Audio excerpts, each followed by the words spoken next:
Hello and welcome to Byju's Exam Prep IAS. A very warm good evening to everyone. I hope all of you are doing good. I welcome you all to today's webinar where we will be discussing important mains-based current affair news stories from GS1 and GS2 in the past few weeks. I welcome you all to today's webinar. I hope all of you are doing good. And I sincerely hope that your preparation also is going right on track. Good evening, those who have just come in. Hello. We'll wait for a couple of minutes. Let others also join in. Once we have all the class in attendance, we will begin the session. Good evening, everyone. Hello.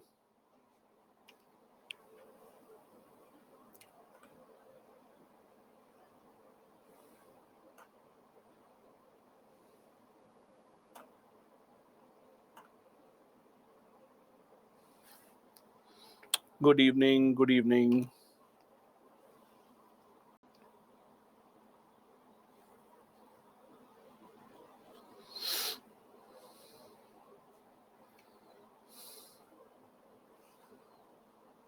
Hello. Perfect. So those who have just joined in, once again, a very warm good evening to everyone. I hope all of you are doing good. And as you know, this is a webinar where we will be discussing important news stories from the mains point of view, especially from GS1 and GS2 part of our UPSC mains paper. I hope all of you have been regularly attending all the tests of the prelims test series. At the end of the day, practicing is what will make you much more proficient at solving all these prelims based questions.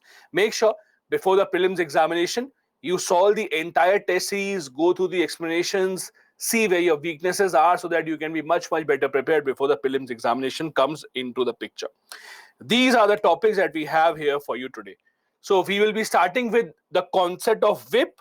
What exactly is a whip? How does it work? Where does it apply? What are the issues related to it? This is with reference to what is happening in Maharashtra.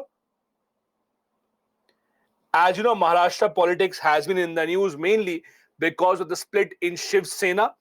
What is the role of the whip here? What did the Supreme Court say recently? We will be discussing that.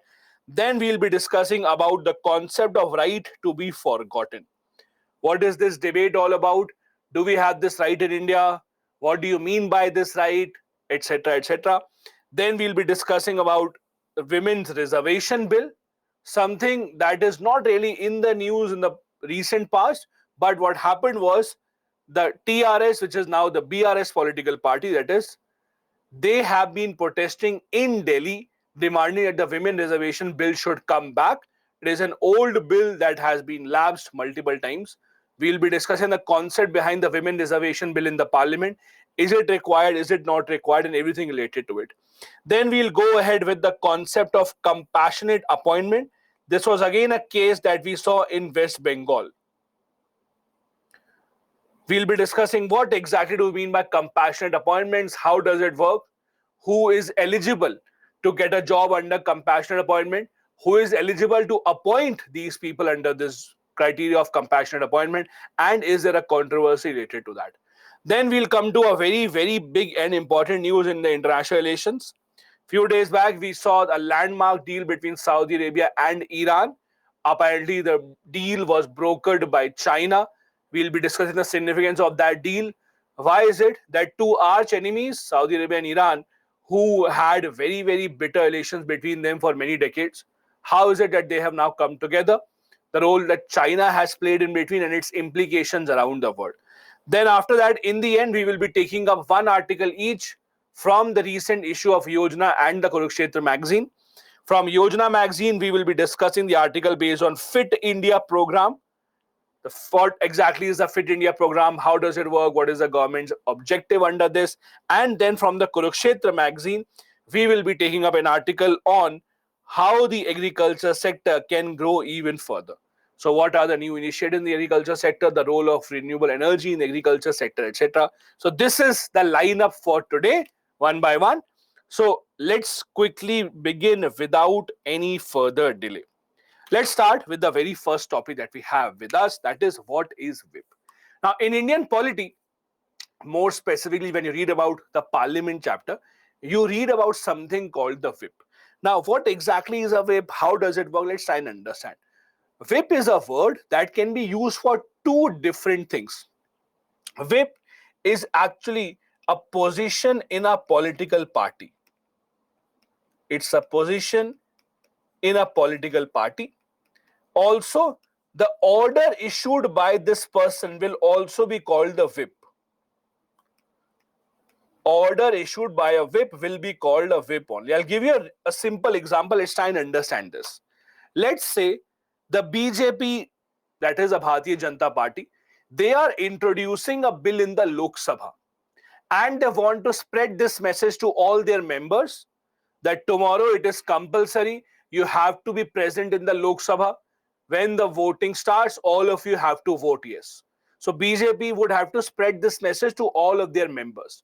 Similarly, let's say if Congress has a strategy, if Congress has a plan that tomorrow all our members should be present, we have to protest against what happened or what the government has been doing. The government has been hiding information. So Congress also would need to spread this message to all their members of parliament so that all of them can be present compulsorily and all of them are on the same page.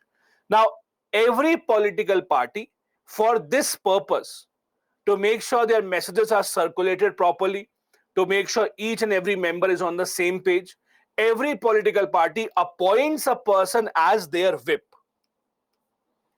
This is how the whip works. So BJP can appoint anyone as their whip amongst themselves, usually a senior member. Congress may appoint their own whip. Let's say all other political parties, whichever party that you're talking about, all of them appoint a whip. So first responsibility of the whip is to make sure that everyone in the party is on the same page. Everyone knows what the plan of the party is. The order that the whip issues, if the whip issues an order that tomorrow all of you have to come to the parliament, no absence, nothing, that order is also called whip. So as I was saying, the word whip can be used for two different purposes. One, the position which is appointed by the political party to spread that message, that official is called the whip of the party, and the order that that person issues, that is also called the whip. Now, the reason why this is actually in the news is the Supreme Court has said, with respect to what is happening in Maharashtra, MLAs cannot defy their whip. Meaning that, let's say if there are MLAs of a political party, Shiv Sena, if their whip has given them an order, they would have to abide by that. If they don't abide by that, then they will attract disqualification under the anti-defection law. Under the anti-defection law. So if you don't abide by the order given by the whip of the political party, you would be given this punishment. You may be dismissed, your membership would be taken away. That is the power of the whip. Now, whip as a concept is seen in various countries, not just in India. In many other countries, you see this concept of whip. However, different countries use it very differently, and we'll come to that in just a bit. But as I said, the issue of whip in India is taken very seriously. Ever since we have passed the anti-defection law in 1985, since then, it has become even more important. If a member of a political party does not abide by the whip, that would lead to the disqualification under the anti-defection law. Now, it is not just the order of the whip that is important. In fact, there are different types of whips that are issued. Some whips are not very important, which the party makes it optional for people to attend or not attend, while some other whips are considered as much, much more important. The problem is, even if, let's say, there is a specific member of Lok Sabha from the BJP, that member of BJP does not like the bill that the government has introduced. Even then, the member would have to go with whatever the whip has said. That is why you will see in the parliament, the entire political group is on the same page. If one of them is protesting, everyone will start to protest. If one of them is making a noise, everyone will start making a noise, because these are the orders given to them under the whip. And all these members of the political parties usually abide by whatever whip is being issued. Now, as I said, there are usually three types of whips that we know. There are three types of whips that are issued depending upon their importance, how important these are. Usually these are called one-line whip, two-line whip, and three-line whip. The three-line whip is considered as the most important. in the sense that if a 3-line whip order is not abided by, then the member of parliament will face disqualification under the anti-defection law. One line whip is the lightest. Under this whip, it is usually optional. So, for example, the BJP, let's take an example. Let's say BJP knows that there is a bill that they will be able to pass very easily. They have so many members. So tomorrow, if some members don't want to come, that is also fine. So they will issue a 1-line whip, which will tell that you have to come, and if you don't want to come, you just give a reason and then you can abstain from voting as well. Not taken that seriously. 2-line whip tells them you have to be present no matter what, and 3-line whip is the most important, that you have to be present no matter what.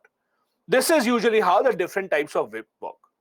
Usually, in 90% of the cases, whenever a political party issues a whip in India, it is always a 3-line whip. This is the most usual whip used, because all the political parties want that their MLAs or MPs should abide by whatever the party line is. So usually all the whips that are issued in India are actually 3-line whips only. Now, there are different nations that have different types of whips. I'll give you the basic example of US, because US works in a very different way.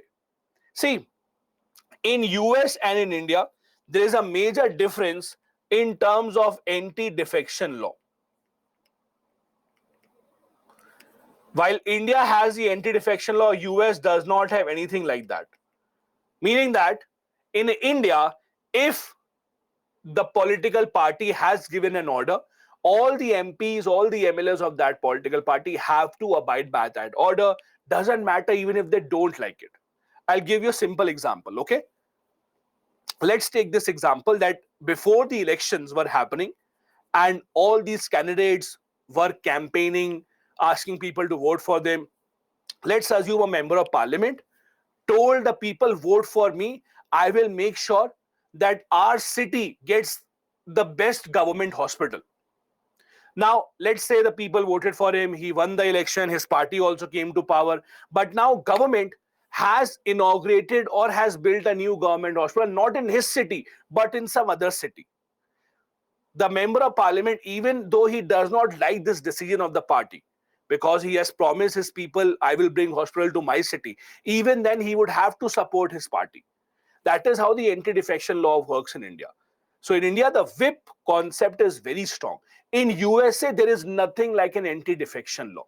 So in USA, a Democrat member of parliament, a Democrat member of Senate or House of Representatives can very easily vote against the Democrat bill as well. They don't have to abide by what their party is saying. So the concept of whip is not that strong in the US. In US also, every party has their whip. They issue orders that you should vote in this manner, you should not vote in this manner. But even if the people do not abide by the whip in US, no strict action can be taken. The reason being that they do not have something called the anti-defection law, while we have the anti-defection law in India. UK also, similar to India, is a country that has very strong whip law. In UK also, if a member of parliament does not abide by the order given by the political party in the form of whip, in UK also the person can lose the membership. But the difference between UK and India is, in India, let's assume a member of parliament from the BJP did not abide by the order given by the BJP. Then he will lose membership of the House and most probably membership of BJP also. In UK, it is slightly different. In UK, let's say there's a member of parliament who has not abided by the party's order. What will happen? The person will lose membership of the party, but he will still continue as a member of parliament as an independent. I'll repeat the difference, please do understand this. In India, if a member of parliament does not abide by the order given by his party, that member of parliament under anti-defection law will lose a membership of the parliament.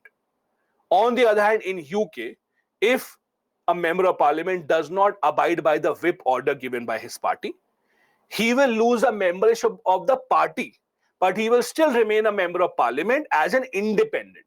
He will not represent his party then in the parliament. That is the big difference between the two, between India and UK. And in terms of US, as we discussed, US, because they don't have the anti-defection law, in US, the law of whip anyways is not that strong. Now, the other question is whip something that is mentioned in the constitution? No. The Constitution of India does not make mention of the concept of whip. It's a convention.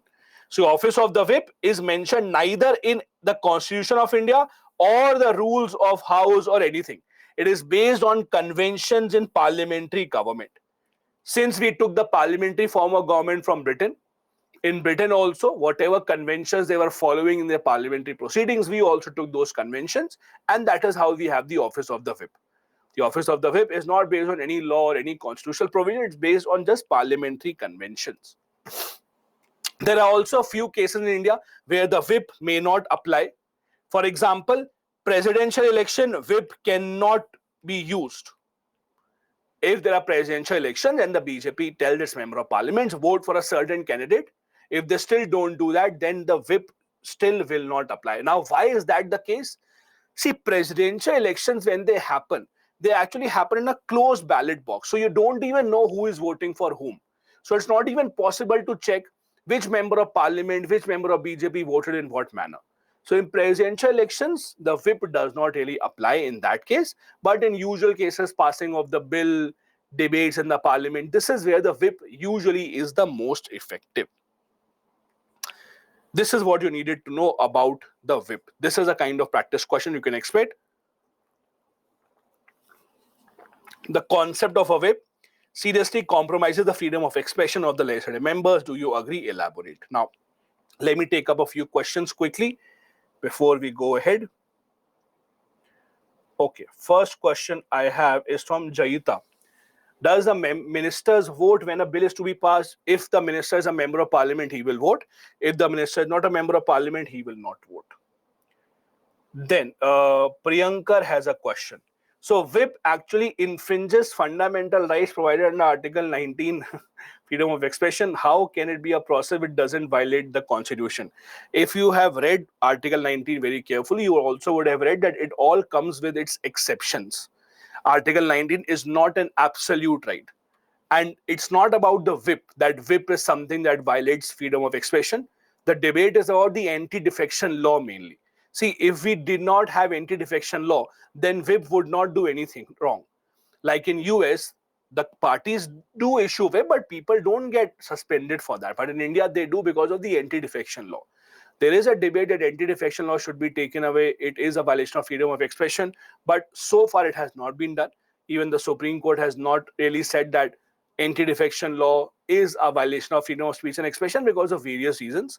When a person contests election on a party ticket, people vote for him because they want to vote for that party. So you can't disassociate a member of parliament from their party. That is what the Supreme Court has said so far. So as long as the anti-defection law exists, the same will continue. Then I have a question from Shahid. Where is it mentioned? It is not in the constitution. Shahid, we just discussed. It's not written in the constitution. It's a part of parliamentary convention. Dinesh is saying, what if the bill is unconstitutional and morally not good?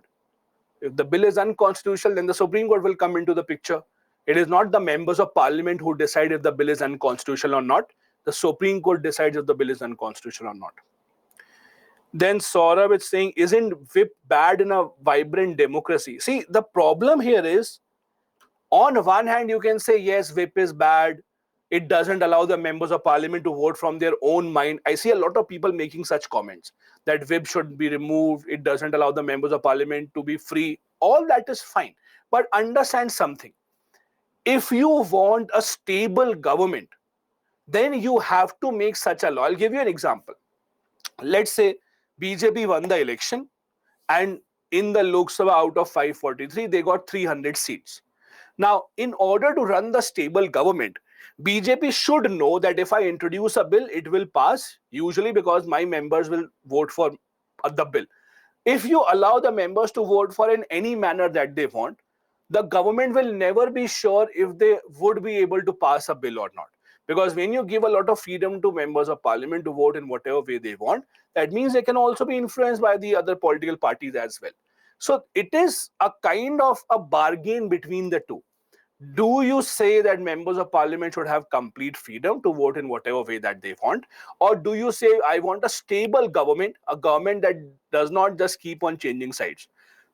If you remember, anti-defection law was introduced for this reason only, when MLAs started changing their side whenever they wanted. So it's not an ideal situation, but this is what we have right now. Many people have suggested anti-defection law should change. For example, the suggestion that many people have given is whip should only be made compulsory when the government will fall down if the whip is not followed. Meaning that, in simple terms, what many people have suggested, whip should be made compulsory only if it is a matter of no confidence motion. Otherwise, in normal bills, it should not be made compulsory. But again, no government will ever change that. Then I have Anjali who says, can a whip be issued in case of confidence, no confidence motion? Yes, it can be issued in any kind of a bill. Karthik is saying, can the party with pre-poll alliance with the party which has formed the government its support vote against the bill brought in by the ruling party? Yes, see, MLAs are bound by the whip of their party. So let's say Shiv Sena MLAs are bound by the Shiv Sena whip. BJP MLAs will be bound by BJP whip. So even if they combine, they join together, even then MLAs of Shiv Sena will abide by the whip given by Shiv Sena leaders and not BJP leaders. Doesn't matter they're in the alliance or not. A lot of questions coming in and repeated questions, in fact. Okay, Amit has a question. What if the view of the whip regarding the bill is different from PM or leader of the country? No. See, you are not understanding it. Whip is not someone who will randomly give the order. Do you think whip in the BJP will give the order to vote yes even if the prime minister or home minister don't like the bill? No, that doesn't happen. Whip is not someone who will randomly decide, okay, vote yes, vote no. Whip will get order from the party leadership. They will tell the whip, circulate the order. Whip doesn't decide from his own mind. So please don't have that concept. A couple of more questions. Shalva is saying, if the concept of whip is from convention, not constitution, why is Supreme Court ruling on it? Who says Supreme Court can only rule on convention or not? Supreme Court, see, you can take any case to Supreme Court. For example, if someone slaps you, someone basically, let's say, a policeman charges you or challans you for something wrong, it is not written in the constitution, you can still go to Supreme Court. Supreme Court is not just a constitutional court. Interpreting the constitution is one part of the Supreme Court. There are so many other cases that go to Supreme Court, so that is not the case. Okay, I'll take one last question on this by Kishan. The last question that I have here is, as we live in a diversified country where many constituencies have different problems, different solutions, etc., is it not murder of democracy by issuing a whip? My suggestion would be, let's not use these words like murder, etc. so lightly, at least in your answers. It doesn't really come across as very mature, so let's not do that, number one. Secondly, as I said, the problem is not with whip. You are misunderstanding in totality. The problem is with the anti-defection law. If we would not have had anti-defection law, then whip would not really have much of a power. So the problem that you are saying that it is a murder of democracy, everyone should have the right to freedom of speech and expression, fine. But that is the problem with anti-defection law. Now, do you want a situation where you say that there should be no anti-defection law, people should be allowed to vote in whatever way that they want? In that case, I'll give you a simple example. Let's say the BJP introduces the budget. Okay. Now, after that, they start the voting on the budget. Now, because when the voting starts, every member, now you are saying, can vote on their own mind. So let's say randomly people start to vote and the budget doesn't pass. Then what will you do? Then you make changes in the budget. Then you again introduce the budget. Then again the budget doesn't pass. Why? Because you are saying that members can vote in whatever way that they want. Every member will say, give 1,000 crore to my constituency, only then I will say yes to the budget. Otherwise, I will keep on voting no. Do you want that kind of a situation where the budget just doesn't pass? This is just one example. So just saying that whatever law we have, let's make opposite of that, that will be better. That is not how solutions work in real life. If something has some problems, the solution is not just to do opposite of it. Think of the complication it will have. You can never have an ideal law. It will always have some compromise. It depends what kind of compromise you want to achieve. Okay. I don't Okay, the questions are still coming in. See, the more questions I will take on this topic, the lesser time we will have for the remaining topics. So ask your questions thinking about that itself. I am happy to answer all your questions, but the more question you'll have from one topic, the lesser it will be, there will be time for the other topic. So your choice. Then I have a question from Mehak. Can we adopt British parliamentary system where MPs lose membership of party? If you're asking, can we? Yes, we can. But will we? I don't know. The ruling party will decide. I can't. Then one more question from Kamal Pal. In this case, don't we make the law like UK or US? Again, will UK or US or will India make laws like UK and US? How can I decide that? How can you decide that? Ruling party decides that, right? Now, let's take one more twist in this. Let's say the BJP decides to make a law similar to US. And then again, people don't vote for it because they say we have the right to choose whatever, however we vote. Then again, the same circle will get repeated, right? So it's not really that easy to answer all these kind of questions. It's not that easy in real life. On paper, you can say randomly the law should change, but that is not how it works. Perfect. I think with your permission, do I have the permission to move on to the next article, or do you still have questions about whip and how does it work and murder of democracy or suicide or whatever? Okay, perfect. Thank God. Move on to the second article. Okay, thank you so much. Perfect.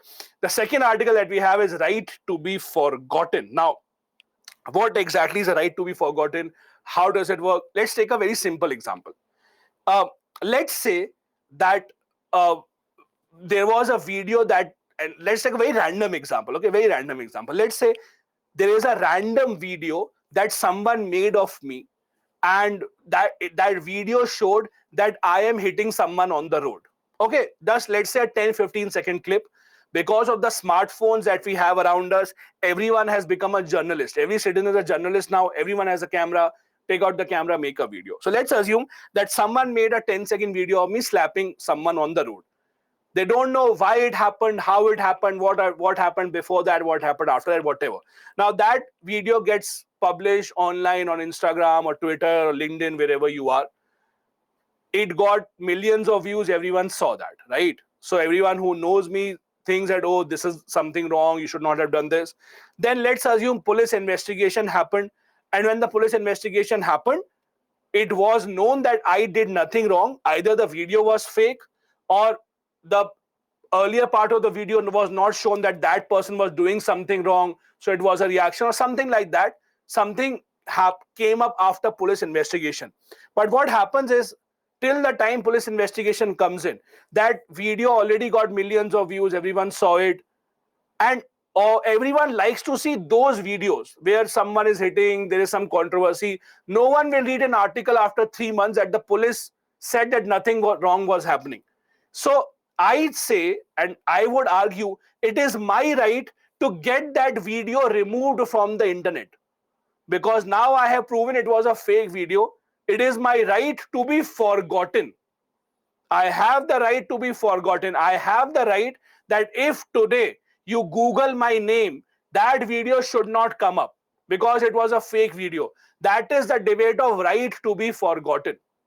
That if a news article, if anything was published about you and later on it was proven to be incorrect, or something now has happened that proves that that was a controversy or conspiracy, I should have the right to take that video down. I have the right to be forgotten. This is a big debate.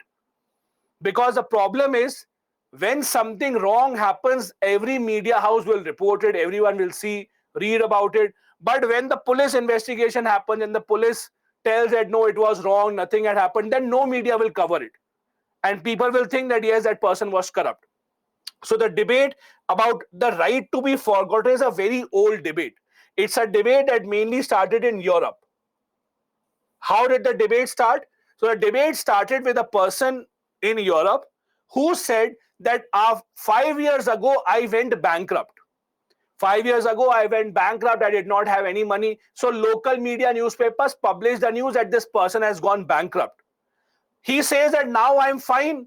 I have paid back all the loan. I have earned all the money. But now when I go for a job interview, anyone searches my name on Google, they all go get this article that I am bankrupt, I did this, I did that. No one has published that I am fine now, because that is not good enough news. That is not a good scandal.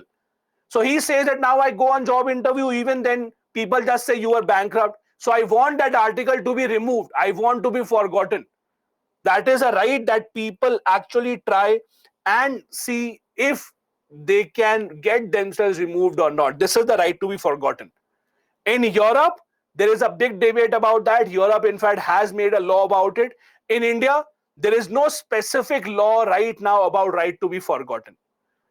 The reason why it is in the news is there is a case in the Delhi High Court. Now, what exactly is the case all about? Let's try and understand. The case is about a doctor. It is said that that doctor gave a wrong medicine to someone when he was treating the person for AIDS, which led to the death of that person.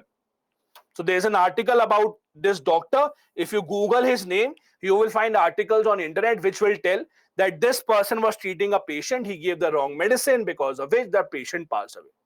Now, this doctor said that it has been proven that I did not give the wrong medicine. It has been proven by investigation I did nothing wrong. But even today, those articles are still online. You search for them online, you will still find those articles. So this doctor said to Delhi High Court, in Delhi High Court, that I should not be seen like that. My name should not come here. My name should be removed from this article. I have the right to be forgotten. But again, the problem is we do not have such a law in India.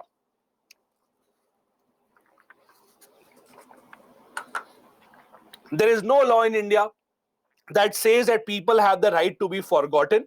Because see, the problem with making such kind of a law is, you all know, once something goes online, it is almost impossible to remove it 100%. Let's take this simple example. Just a few months back, this BBC documentary came out. Remember? This BBC documentary came out. Now, after it came out, government did not like it. Government said that no, it is biased against us. They gave orders to many of the social media companies that this should be removed. But even after it was removed officially, it is still circulating. Why? Because see, let's say you see a video on YouTube, you download it, and even then if YouTube removes it, you can still keep on making copies. You can still circulate it on WhatsApp from one person to 100 to 100 to then another 100, etc. On Telegram, it just keeps on moving. So it is almost impossible right now to take something offline. Once something has gone online, once someone sees it, it becomes rather impossible for the media to be removed. Because of technology, you can say, oh, downloading YouTube videos is not that easy. But if you have the right tool, you know you can download any YouTube video. Even though you might not have a download option on some video, but you can still download it. There are so many options right now. So removing that doesn't really mean that you will be able to get the right to be forgotten to a person. Right now, the Indian government is trying to pass a bill for data protection. The bill is called Personal Data Protection Bill. It mentions the right to be forgotten as a right to restrict data about that person. But that bill has still not been passed so far. Once this bill passes, then maybe the situation will change.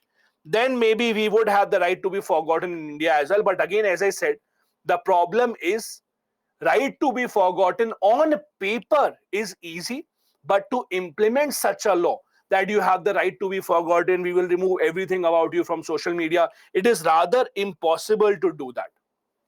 The Supreme Court also has favored this law in the past. In 2017, we had the famous Puttaswamy case. This, in fact, was a case that was asked in prelims examinations a few years back. Why? Because it is in this case that the Supreme Court said that right to privacy is a fundamental right. Do remember this case? In this case, Supreme Court said right to privacy is a fundamental right. Now, this right to be forgotten, Supreme Court has also said that right to be forgotten should be a part of the law. We are trying to make it part of the law under Personal Data Protection Bill. How does it usually work? I'll tell you. In Europe, etc., how does it work? So in Europe, the responsibility is given to the website. So let's say if the government has given an order to YouTube that the BBC documentary should not be available on YouTube. So if someone downloads it and then publishes it again on YouTube under some other name, then YouTube will be punished. So in Europe, the responsibility of ensuring that the right to be forgotten is implemented. In Europe, that responsibility is given to the companies, otherwise they will be fined a heavy amount. In India also, the Data Protection Bill tries to do the same. The Data Protection Bill tries to give this opportunity or this responsibility to the companies that it is your platform, you have to make sure that that kind of data is removed. The debate, as I said, goes back to Europe in 2014. There was a case in Spain about this person who wanted that his bankruptcy should be removed from the news. He did not want the world to know that he was a bankrupt person earlier, because when he goes to job interviews, this is everything that people know about him. He wanted that to be forgotten. This is where EU passed a landmark law. Even today, EU has the strongest data protection law in the world, that is called GDPR, General Data Protection Regulation, under which the responsibility has been given to those media houses that you have to ensure that this news does not come in your media channel in any form whatsoever. If the news comes in again, you will be the one who will be held responsible. As is quickly to wrap up again, right now, as of today, India does not have anything called right to be forgotten. But the draft data protection bill that is still in the discussion stage, that does contain a provision about right to be forgotten. If the right to be forgotten, if that bill is passed, then maybe the right to be forgotten will become a law in India. But so far, it is not a law in India. So far, if there is something wrong that has been published against you, it will be very, very difficult to take it down. The other part of the problem here is, see, internet is such a place where anyone can publish anything.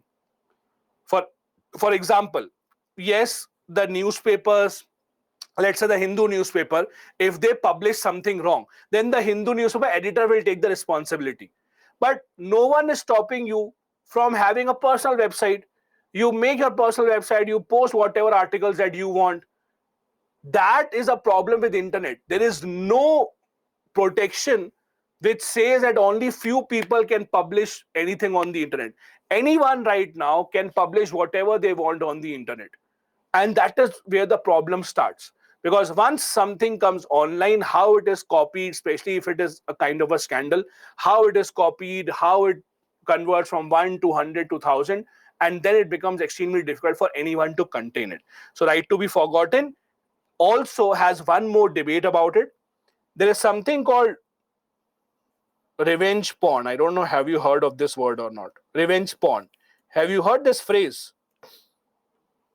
Revenge porn basically is a phrase that is very famous in Europe. So basically the idea is, let's say if there's a couple, a boyfriend and a girlfriend, and for some reason they break up. Okay. Now, if the breakup is friendly, amicable, then not a problem. But if, let's say, two people break up their relationship and one of the person, let's say the male in the relationship, the man in the relationship is not happy. He thinks that, no, I want to take revenge because she did something wrong. Now, what that person does is, they have a lot of personal, intimate photos of their ex-girlfriend. They start putting those photos and videos online, many times on porn websites. That is called revenge porn. That many people, when they break up, in order to take revenge from their ex, because they have their personal photos, personal videos that they may have clicked earlier, they start putting them online to take revenge. Revenge porn is a very big problem in Europe and US. The right to be forgotten is also important because of this. Right to be forgotten is what would allow that person to take the video down or take that photo down, so that they can live a normal life, so that they can have a relationship with someone else as well. In India, we don't have this problem at a larger scale, but India also, since we're adopting a lot of Western culture anyway, you are not sure when this culture also becomes a part of India at a larger scale. So in US, Europe, this revenge porn problem is also a big problem, which is why the right to be forgotten is extremely important. Anyway, This is what you usually see or you can expect as a practice question. Let me see if I can take some questions quickly. Okay. Shagufta is asking, does a right to be forgotten has negative impact? Because anyone can do drama that I am good now, but it may not be truth. See, again, it's not as simple as you think.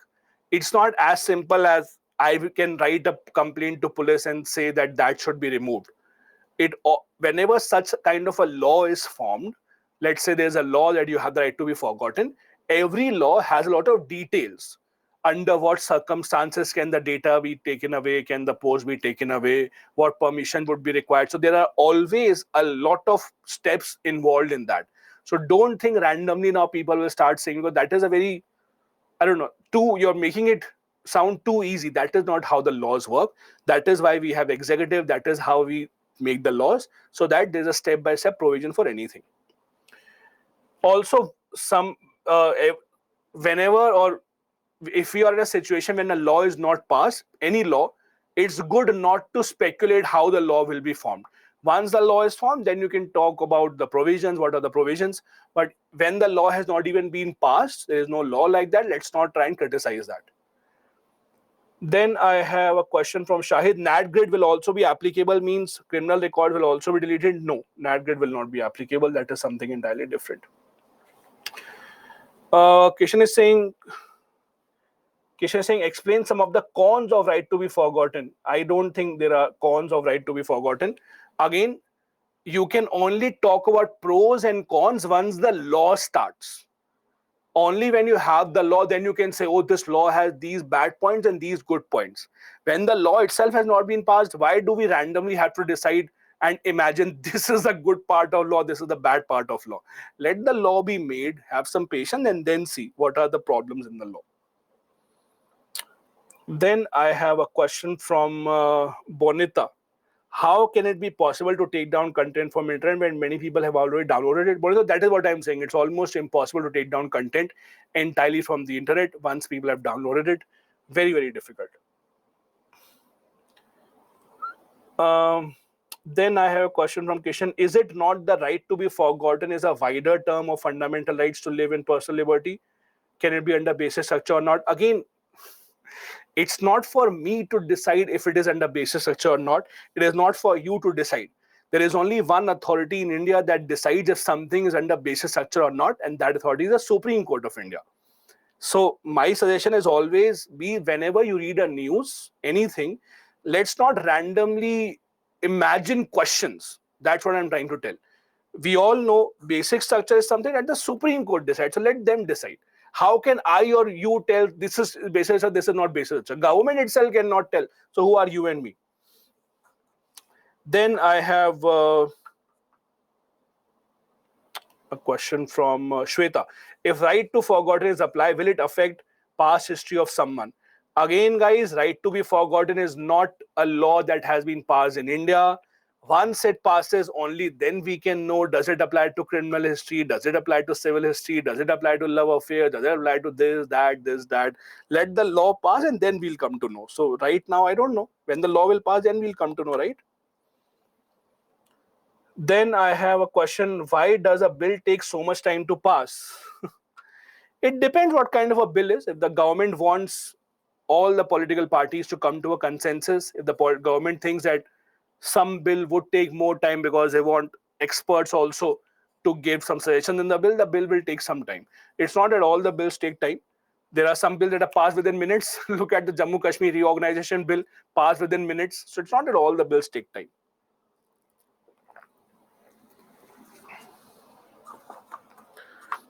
Okay. Then I have one more question. Shravani has a question.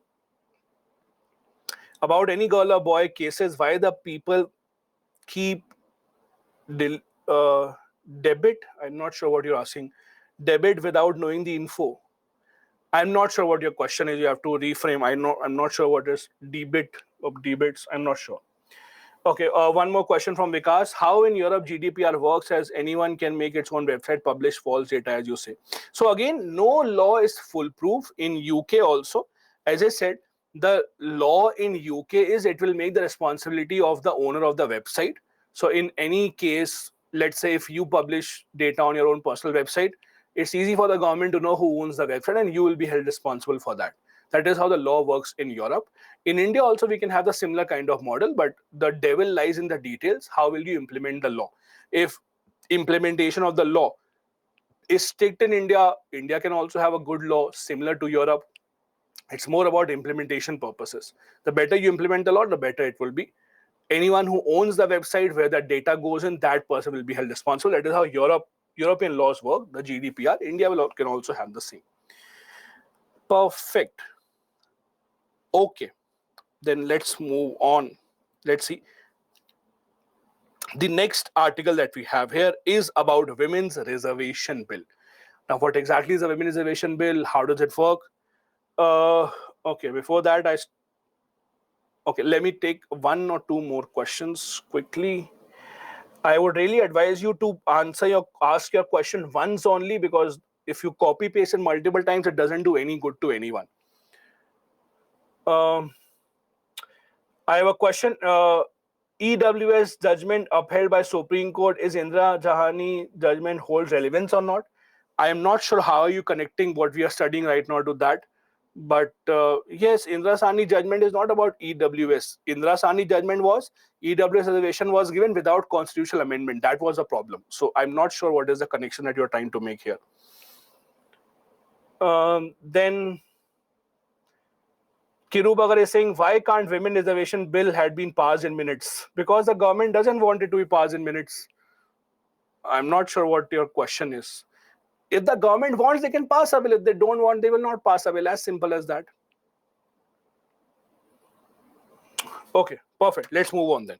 The next topic under discussion is the Women's Reservation Bill. Now, Women's Reservation Bill is again something that is not passed recently, or that is not introduced recently. It is something that we have been seeing for a long time. Just to revise, and I'm sure all of you know by now, in India, when you talk about women reservation in the legislatives, we have women reservation at the municipality level, and we have women reservation at the panchayat level. In both of these, we have 1/3 women reservation, as you know, but we do not have women reservation at state legislature level. We do not have women reservation at the parliament level as well. This is what the demand is. The reason why it is in the news is that BRS leader, BRS that used to be TRS earlier, that is Telangana Rashtra Samiti. Now we have it as Telangana has been replaced by Bharat Rashtra Samiti. Their leader K. Kavita is in Delhi holding a hunger strike. They want the women reservation bill to be passed. Now, this is an old bill. It's not a new bill altogether. It's an old bill. In simple terms, the bill is demanding that we should have 1/3 reservation in state legislatures and panchayat as well. This is the simple demand, that we should have 1/3 women reservation in state legislatures and parliament as well. Now, what is the idea behind it? Why do some people support it? Why do some people not support it? Let's try and understand this. So the basic idea behind the concept of women reservation is two reasons. First reason, with women reservation, we will have better laws for women. That is the first basic reason. The laws will be more women-centric. That it is obvious that women understand the problems that women are facing. So it is obvious that the women members of parliament would be able to make or pass better laws. That is the first argument. Second argument is that we should have a representation from all sections of society. Parliament has to be more representative. It has to be more diverse. These are the two arguments that are given. Let's try and understand these arguments one by one, both of these. So first argument, as I said, is that there have to be better laws for women specifically, and they think, or people think, that better laws can be made only if we have more women members of parliament. Now, let's try and understand this.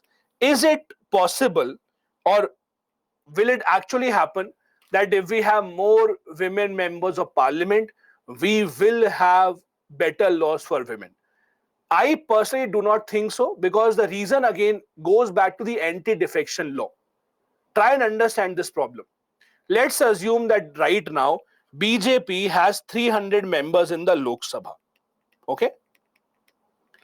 Let's assume BJP has 300 members in the Lok Sabha. And just a random example, let's say it happens that out of these 300, 200 are women and 100 are men. Okay? Now, if BJP introduces a bill and that bill is something which is not in interest of women. For example, BJP introduces a bill which cuts short the maternity leave, or a bill that says maternity leave should not be allowed. Now, that kind of a bill, usually women members of parliament should not vote for it. But if the BJP whip issues an order that all our members have to vote yes for the bill, then how does it matter if there is a women and member of parliament or a male member of parliament? It doesn't really matter. So the problem in this case is our assumption that more women members of parliament will mean better laws for women. That does not work as long as we have this anti-defection law, because anti-defection law does not allow the members of parliament to vote from their own mind.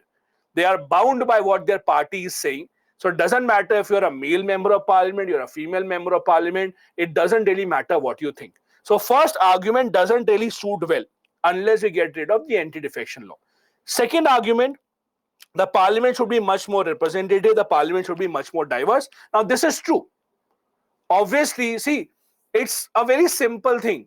If, let's say, there is a small girl who is looking for role models, if there's a small girl in India who wants to see that when she grows up, what is the potential, what can she become, it is always better to set up these role models that yes, as a girl, as a woman, you also would have similar kind of opportunities. You might also have that chance to become member of parliament. The issue over here is that number one, would they actually get votes or not? Because what happens is, what we have seen in the past, when tickets are given to women representatives to fight elections, many of them do not win the elections. So in the last UP state election, Congress announced that half of their tickets will be given to women candidates, but they hardly won anything. So it's not just about these kind of laws that we should have representation, we should have compulsory representation for women. It is also about whether the society as a whole, whether we as voters are ready to actually vote for women members of parliament or not. If you are not in favor of voting for women members of parliament, then even having reservation is not really of any use, because it will not bring a change in the society. The other problem that we have is, and many of you already know, the 1/3 women reservation that we already have in panchayat and municipality. There are many reports that show that this is not working very effectively. In a lot of cases, although women is the official representative, but it is more that they are used as a proxy. In their place, either their husbands will come in, they will take the decision. Their brothers will come in, they will take decisions. Their fathers will come in. Many of you might have seen this web series Panchayat. You have seen that. In that web series Panchayat, you see who is Sarpanch ji, who exactly has the real authority and who actually takes the decision. It is all reality.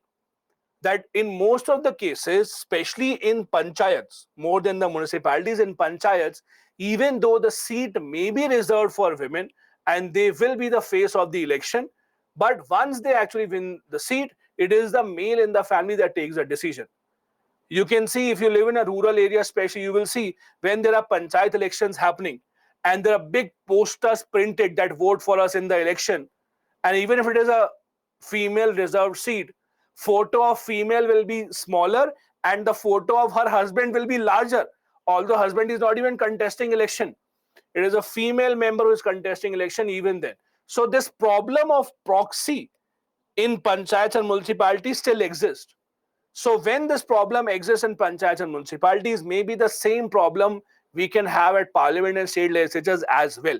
So just forcefully giving reservation to women members in the parliament or state legislature can be one step. I'm not saying that people should be opposed to it. It can be one step ahead, but it cannot be the solution to the bigger problem.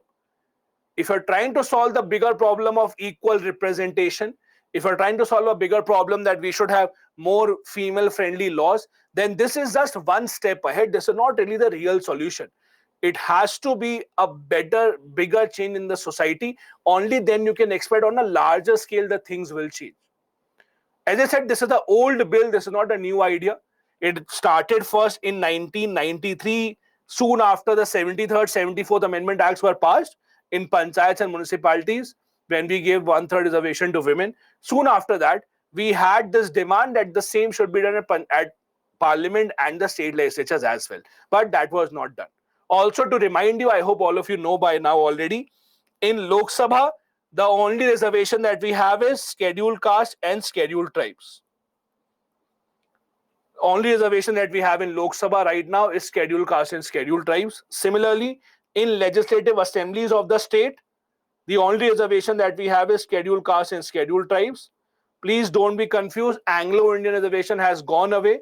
One other thing that you must remember, there is no OBC reservation in the parliament or in the state legislatures. There is reservation only for scheduled caste and scheduled tribe. There is no OBC reservation. Also, there is no reservation in Rajya Sabha. Please remember this as well.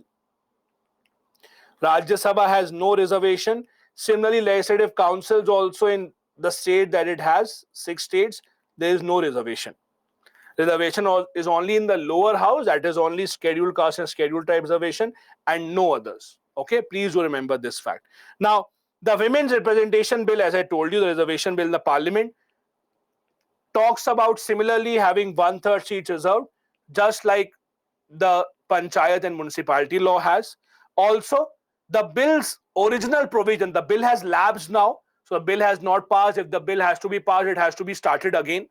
But the old bill that was discussed, it said that the reservation will only be for 15 years. So it was only for 15 years that we had. It was not really about more than that. It was never a permanent thing. It was supposed to be for 15 years, but again, the bill itself did not pass.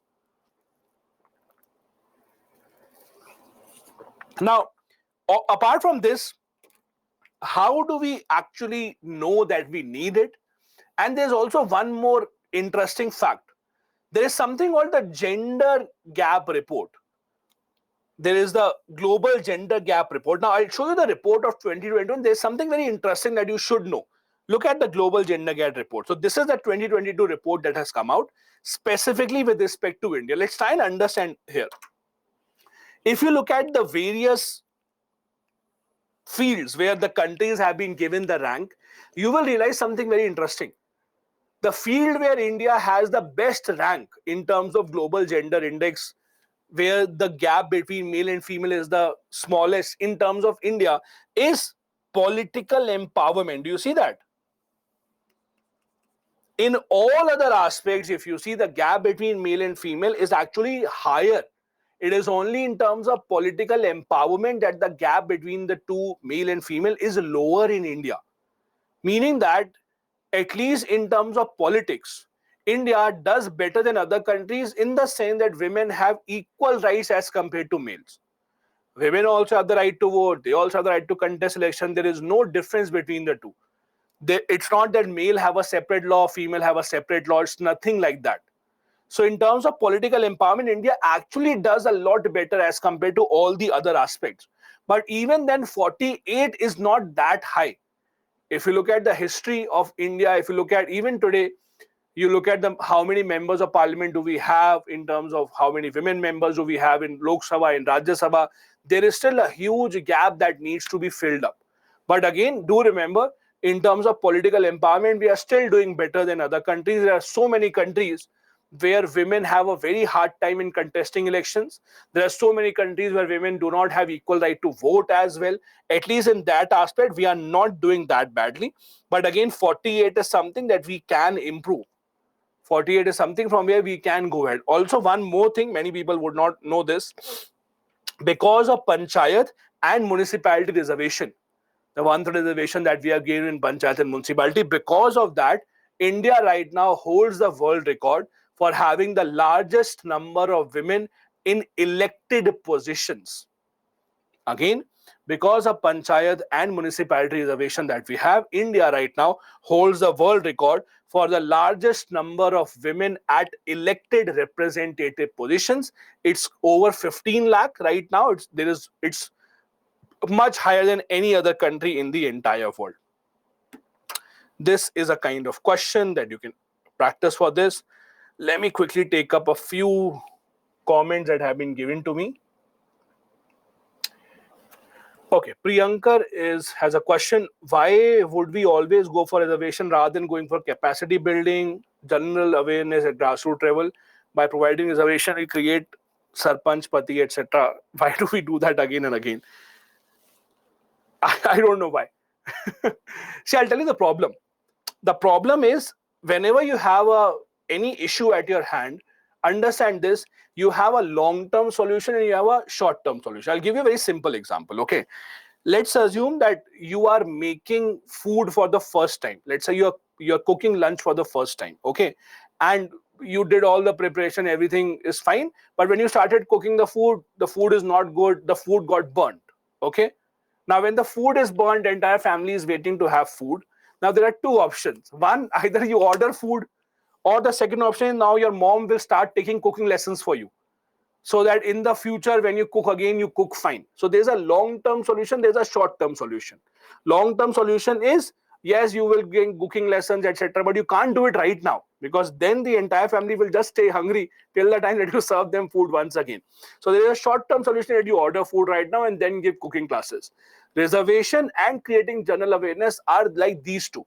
Reservation is more like a short-term, short gap solution that the governments think that immediately at least we can do this much. Then side by side, let's try and create that awareness that in the long run we should not have this. Because that is why, if you remember, we just discussed the Women Reservation Bill said that reservation will only begin for 15 years. It was not permanent, the bill's provisions. So the idea was the same, that in the 15 years he would be able to create that awareness. But again, it is much easier to say than to do it. Scale of the country that we have, the literacy levels that we have, it's very easy to say create awareness, but creating awareness is not going to be that easy. It's a long process. So it does happen. It is happening. You would also see India of 20 years ago is not the India that we have today. See, 20 years ago, how many women were working, how many women were going out, traveling alone, etc. And see what is the situation today. Similarly, after 20 years, situation will be different once again. So it is happening at the background. It's not that something happens overnight, but that's a gradual process every country goes through. Then let's quickly take up next. Nazla is saying, then what about UP municipality election and OBC seats? Nazla, I think you are getting confused here. If you read about 73rd, 74th Amendment Act, what do they say? Municipalities and panchayats have compulsory SC/ST reservation, compulsory women reservation. OBC reservation is not compulsory. OBC reservation in panchayats and municipalities is voluntary. The states decide that. Some states can have it, some states cannot have it. If you go back to what I had written, I'm not sure you read it fine or not. See what I have written. In Lok Sabha, only they have reservation. In Rajya Sabha, only they have. I have not written in panchayat or municipality, so I hope you're not confused with that. In panchayats and municipalities, the state legislature decides whether they want to give reservation to OBC or not. Then I'll take one more question from Shiva. Does women reservation bill can bring change in society? Or do we teach society as a basically okay? Not the best sentence formation. The idea, I think, of Shiva's question is it good to give reservation or is it better to teach society? As I told you, teaching society is always better, but there's a long-term and there's a short-term solution. The problem that I have is, and I'll just make one comment here and I'll then go ahead so that we can cover up all topics. I'll just give you one suggestion and please don't take it otherwise. This applies for all of you who are watching and who are listening to this right now. Please understand something. In your preparation, when you start your preparation and by the time that you end your preparation, there should be a big change in you. Meaning that when you start your preparation, you can be a common guy or a girl just starting your preparation. By the end of it, you have to think more like a bureaucrat. Meaning that when you think of a solution, You can't just randomly think of a solution. Think of a solution that is actually implementable. Don't think of a solution randomly, oh, let's do this, let's do that. No. Think of a solution that is implementable at the end of the day. Once you become an IAS officer, the government will ask you for solutions. You can't randomly say, sir, let's do this, let's do that. Government will say, and if this happens, then you will say, sir, I did not think like that.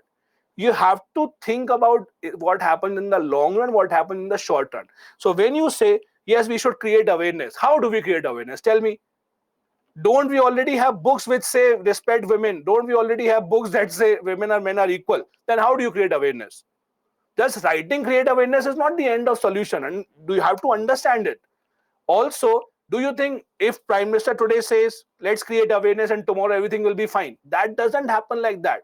It's a gradual process. It takes years and years for anything to change in the society. So when you think of any solution, think of a solution that is implementable, because that is how your preparation should prepare you. That is how your answer should be. Because if you just randomly say, let's do this, let's do that, you are not really presenting yourself as a best candidate to be a bureaucrat. And that will harm you. So whatever solutions you think of, please try and see if you are able to implement that. Full form of LC is Legislative Council. Okay, let's go ahead then. The next topic that we have is something called compassionate appointment. Now, what is compassionate appointment? Why is it in the news? It's a short topic. Let's try and understand this. You might have seen a lot of times, unfortunately, many people who are working for the government, let's say someone working in the police, okay, they die in an accident on duty. Let's say you are in the police, you die in some accident, and you will see soon after that government announces that we are giving some cash reward to the family, and they say we are giving a government job to one of the members of the family. Have you seen that? That if someone loses their life when they are serving for the government will announce, usually, not in all cases, but they usually announce that, okay, we are giving a job to someone in your family. Those are called compassionate appointments. This is called compassionate appointment. This is the idea. So compassionate appointment is a job given to someone in the family, not because of their qualification, but because they were related, directly related to someone who lost their lives while serving.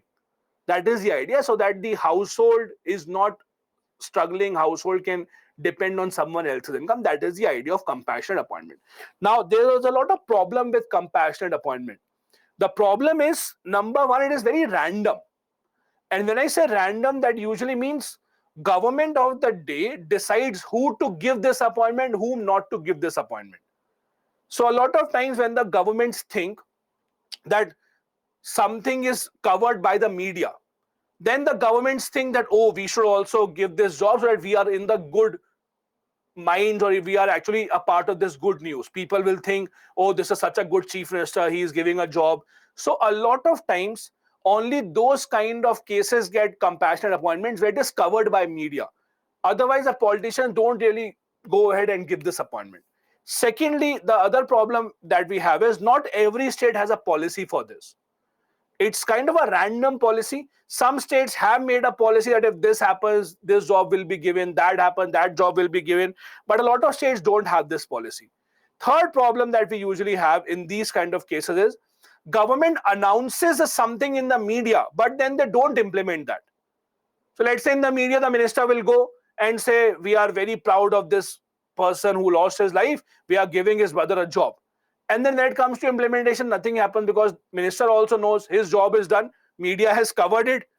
Now, nothing to do. Let's go and do something else. So compassionate appointments have a lot of these issues. Recently, the reason why it is in the news is there was a case that went to Supreme Court about compassionate appointment in West Bengal. So there were some people who said that we should be given compassionate appointment. The government should have been given us appointment because our relatives died while on duty. Supreme Court has rejected the idea. Supreme Court said no, it has been many years now. And secondly, since there is no policy, we cannot force the government to do that. Thirdly, getting compassionate appointment is not a right. Is not a right. Meaning that If the government gives it to you, great. If the government does not give you such kind of appointment, you cannot come to the court asking that you should be given that appointment. It is not a right that you would have. This is what the Supreme Court has said. It's not a vested right. If the government decides that they want to give such kind of appointment, they can, but it depends on the government, depends on their policy. We cannot force the government to do that. This is what compassionate appointment is. Now, the compassionate appointment concept is usually considered as a part of directive principles of the state policy. Under Article 39, as you know, Government of India has been given the responsibility that government should try and ensure right to livelihood. This is where the governments try and ensure that, especially in those households where there was only one single person who was earning and that person now dies in duty, especially in those households, governments usually have this policy that we will be appointing someone. The DOPT basically is Department of Personnel and Training. Department of Personnel and Training. So Department of Personnel and Training basically issued a clarification very recently. They said the appointments can be made only for Group C post and not under direct recruitment quota. See, the government jobs are in different categories. There's Group A post, that is the topmost. So when you become an IAS officer, you start from Group A only. Then there are Group B post. Group B posts are, for example, when you clear the SSC CGL exam. So when you clear the SSC exam, you start from Group B. Then there are Group C posts, Group D, etc. So DOPT recently said that you can only be given this job under Group C and not for those posts for which direct recruitment quota exists. Means you will not be given those jobs for which people have to face competition. There are some other jobs which the government usually appoints on its own. From those jobs, you should be given a job, but not from that quota for which examinations are held. Now, usually the law that exists, who are the people who would be eligible or whose family will be eligible to get compassionate appointment? Number one, if the person dies while in service, that includes death by suicide. Secondly, if a person retires on medical grounds before the retirement age. So there is a person, let's say, who while working has injured himself or herself to such an extent that that person now cannot go ahead and work any further. That person retires before the retirement age. That also can lead to compassionate appointment. Then retired on medical grounds under Rule 38 of the CCS, that is the Central Civil Service Pension, they will also be eligible. So basically, Rule 2 of medical examination. So medical examination will be conducted, and if you have injured yourself, even then, you all will be eligible or your family member will be eligible for something called compassionate appointment. This also extends to members of armed forces as well. Those members of armed forces who have died during service, who are killed in action, KIA as they are called, or who are medically unfit to continue now. For all these, usually you have compassionate appointment. But again, as I said, this is not compulsory. It is not a right that can be demanded by the family members. It depends on the state government whether they want to give this appointment to the family member of the person who has passed away or not. Who is the person who will get the job? This has to be a first degree relation. Means it can't be my cousin brother. No, it has to be a first degree connection. So it has to be spouse, means husband or wife, son or daughter, including the adopted ones, brother or sister of unmarried women, etc. All of these will come into the picture. All of these are people who would come into the picture, who would be able to be eligible for this particular kind of an appointment. Who will make these appointments? Who are the people who have the power to issue the order? So as per the law, the department or ministry's head of department will make the order. Either it should be the joint secretary or head of a particular department, or in some cases, secretary of the department can also make the appointment. As you can see, the rules are not very strict. The government can usually ask different people at different ranks to make these appointments. So it can be the secretary rank, it can be the joint secretary rank, it can be a head of department also, who will be allowed to make such kind of appointments. What has the Supreme Court said in this case of compassionate appointment? That is not a right. Only if the state government has a policy that we will give compassionate appointment, only then you will be eligible. And even if the policy exists, even then the government can still on a case by case basis say no to that as well. So it is not a right. You cannot demand compassionate appointment. You have to be dependent on how the government interprets this on a case by case basis.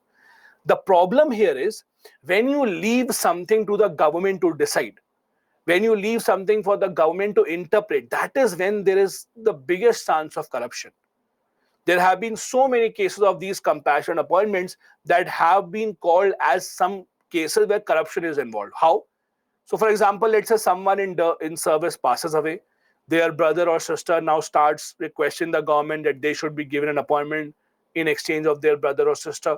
This is where the problem now starts. That they might be asked for a bribe. They might be asked that, okay, we will decide, take up your case. Because since you are leaving it on the government to interpret everything on a case by case basis, this is where it makes it really dependent on the government, the civil servants to decide. And this gives much more chances of corruption. This is where the problem starts to happen. So compassionate appointment or any policy as such, when you leave something to the interpretation of the civil servants, interpretation of the government, this is where the loopholes start to develop. What are compassionate appointments? Who are eligible for such appointments in India? Let me take up a few questions quickly. Shakib is saying, second problem, not understanding of state policy. Is such a policy under constitution or not? I am not sure, Shakib, what do you mean by this?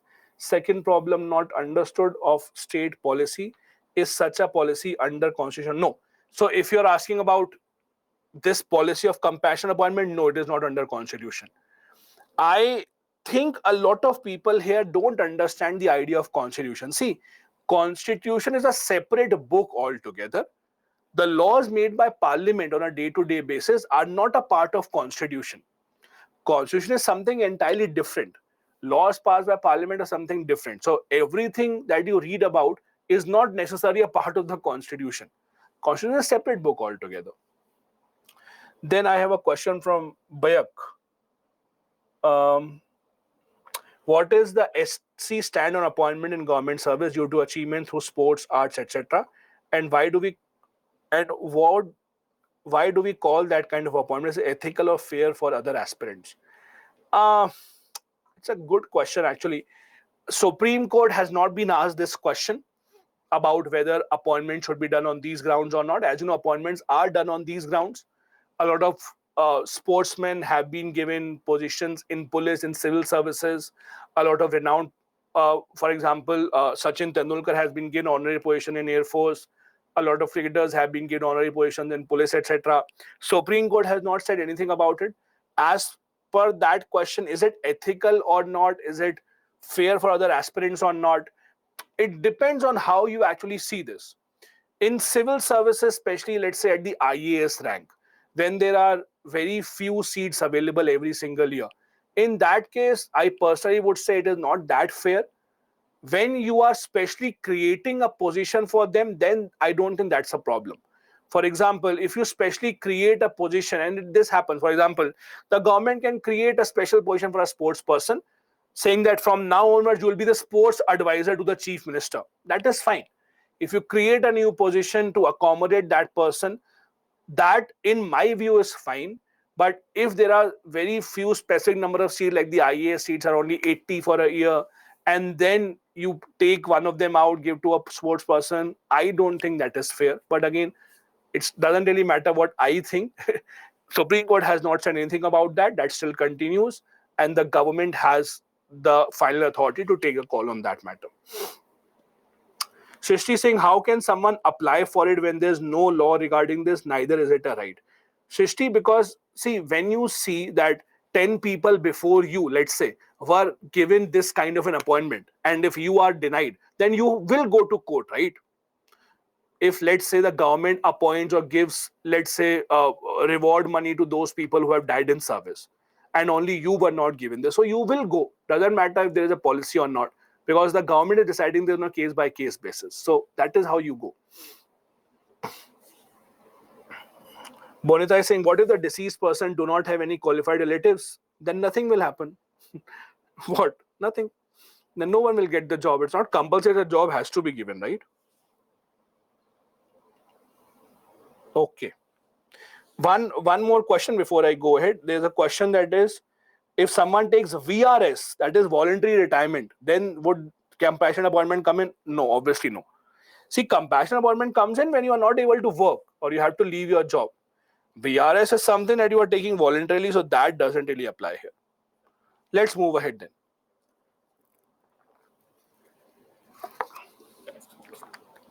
The next important article, something that apparently was almost the biggest news in the last week or so around the world, is the peace deal between Saudi Arabia and Iran. Now, this is a big deal for everyone around the world. There were negotiations happening at the back channel for some years now. There are a lot of very interesting things behind this deal. First interesting thing is that it is China who has brokered the deal. See, if you look at the West Asia part, you call it the Middle East or West Asia, whatever you want to call it. In West Asian region, there have been a lot of peace deals signed in the past. This is not the first peace deal. There have been multiple such deals brokered. But this is the first peace deal without USA's intervention. It has always been US that has been intervening between two countries, bringing them together for any deal that you think of. But for the first time, it is China that has done this. Now, this is a big indication for various things. Number one, it shows the growing stature of China as compared to US. Because to come in between two major countries and say, we will negotiate a deal, that means you have to be in such a power or in such a status that each and every country respects you enough that, okay, they are willing to accept whatever you say. So China's growing stature now has this major example that they can actually now come at par with US. The second side of the story is, why has it happened? So as you know, Saudi Arabia and Iran had been adversaries for a long time. Both of them always have wanted to be proclaimed as a leader of the Islamic world. Both of these have an issue, although both of these are Islamic countries, but they have different sects. Iran is, as you know, the Shia majority country, while on the other hand, Saudi Arabia is a Sunni majority country. Both of these have their conflicts. Another role is played by USA. As you know, US and Saudi Arabia have been close for a long time. In fact, the US-Saudi Arabia friendship goes back to 1940s. It was in 1940s that US and Saudi Arabia signed a very important deal. The deal of US and Saudi Arabia for many decades has been that, number one, USA takes the security guarantee of Saudi Arabia. USA has promised to Saudi Arabia, whenever you need the most advanced weapons, we will give it to you. We will guarantee your security. In return, Saudi Arabia has to, number one, ensure that they always keep on supplying oil and gas to US. Second interesting part of the deal was, because Saudi Arabia constantly produces some of the largest amounts of oil in the world, the second part of the deal was that when Saudi Arabia sells oil to any country, they should take payment in American dollar only. Let me repeat, this deal of many years between Saudi Arabia and US was, number one, US will give security to Saudi Arabia, give weapons. In return, Saudi Arabia, number one, will supply oil and gas to US. And second, even when they sell their oil to other countries, they will take payment in dollars only. How and why? So that American dollar becomes the world currency, so that the American dollar is accepted throughout the world. Now, the situation has changed ever since. Especially in the last decade or so, situation has changed considerably. Number one, USA has its own shale gas boom. So about a couple of decades back, a decade back in fact, USA found something called the shale gas. Not just the shale gas, USA also has found many other oil reserves in their own country. So much so that USA right now has their own oil and gas reserves which are enough for them. USA, in fact, has become a net exporter of oil. From being a country which was the biggest importer of oil, US has become a net exporter of oil. So USA's dependence on Saudi Arabia for their oil has reduced considerably, number one. So they are not really that concerned with Saudi Arabia right now. The second part of the issue is USA has not really given a lot of attention to Middle East in the past few years.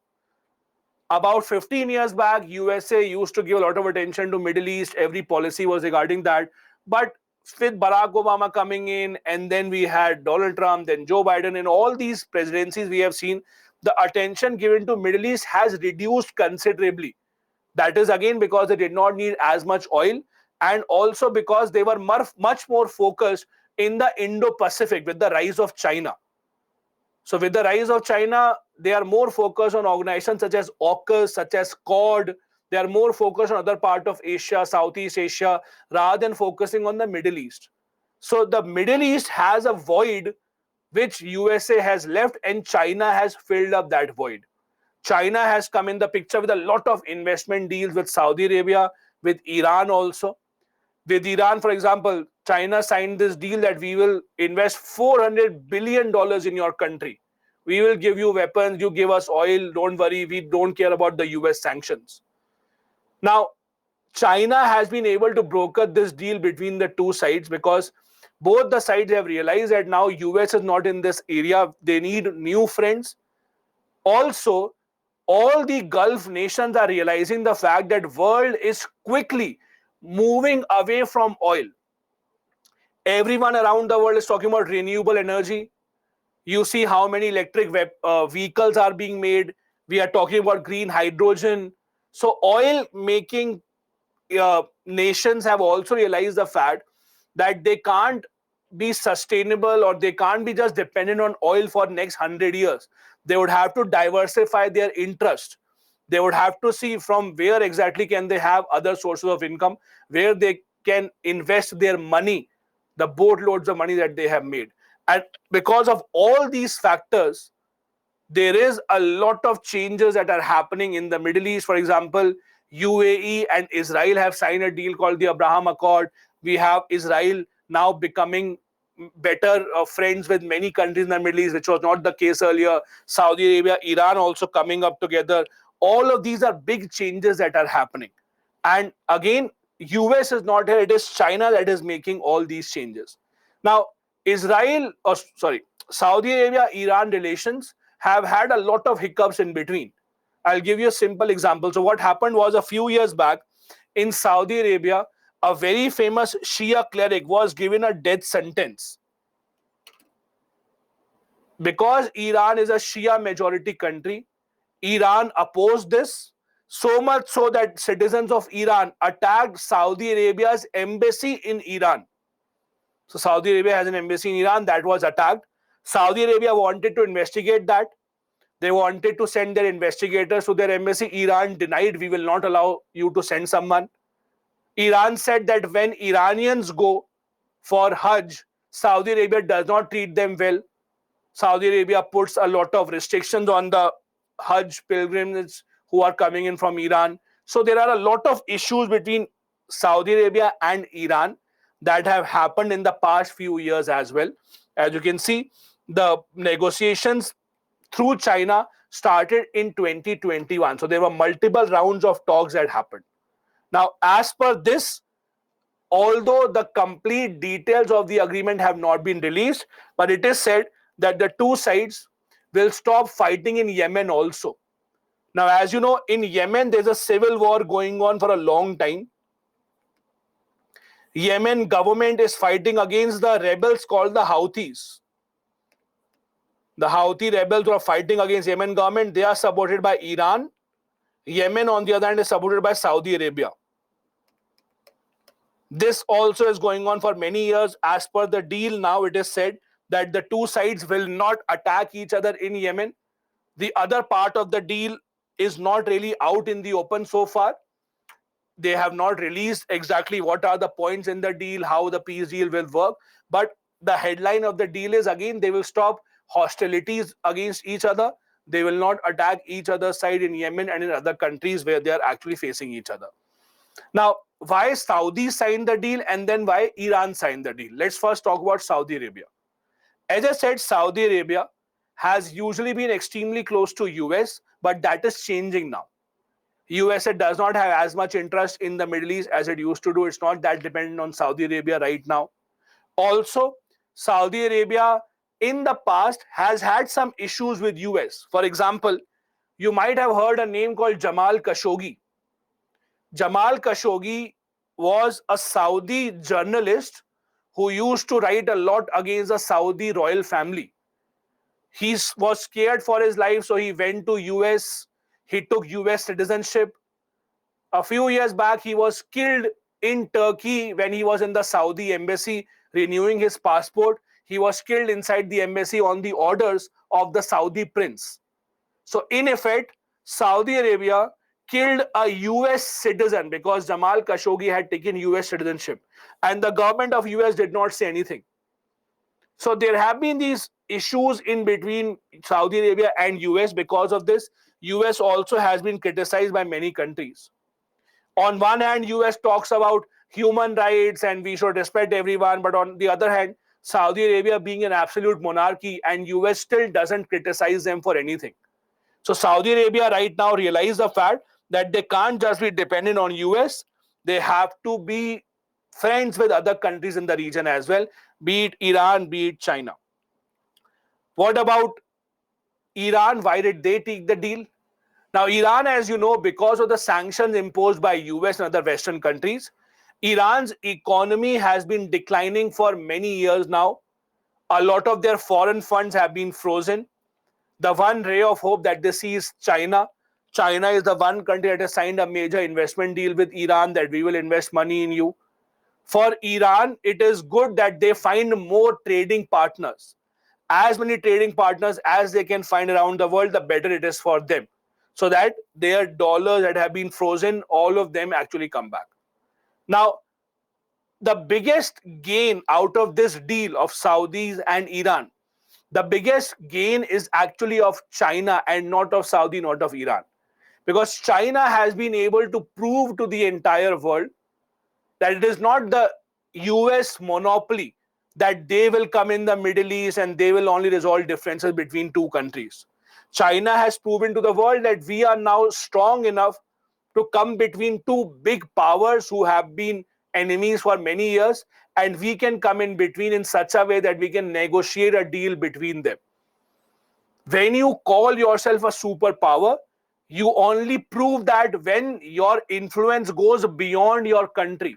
And this is what China has proven with this deal, that their influence goes beyond China now. They are a country which has power beyond their border. This is what they have proven with this deal, that we are at par with US. In fact, what US could not do for many decades, we have done. This is a big statement from China right now. I would advise you, especially for prelims point of view, do look at the map of this region very, very, very carefully.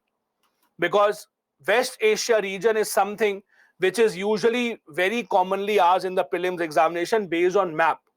And when I say map, I mean to say which country shares a border with which country. For example, Iran shares a border with which countries. Saudi Arabia shares a border with which country. Which water body has boundaries with which country.